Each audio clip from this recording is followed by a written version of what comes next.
Chevy Cruz 2015, time to replace air filter, and the location is here on the passenger side. We already have filter from AutoZone. It is SA10990, and in order to do so we have few screws, 1 2 3 4 5 6, and they are already loosened up. We can separate now housing and take old filter, see the condition of it. Pretty sure that it's time to change, and now we need to just put the new one in.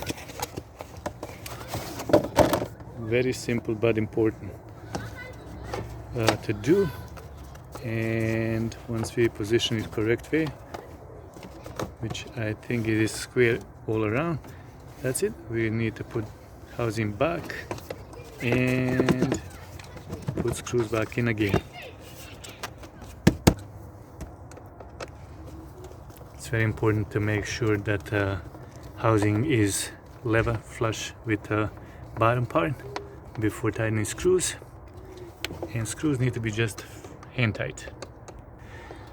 While we are finishing screws, just like to say one more time, simple but very important thing to do on a car: record mileage. Depends on the driving condition, and you can determine yourself when to do it, but it's no more than 30,000 regardless of how much is driven.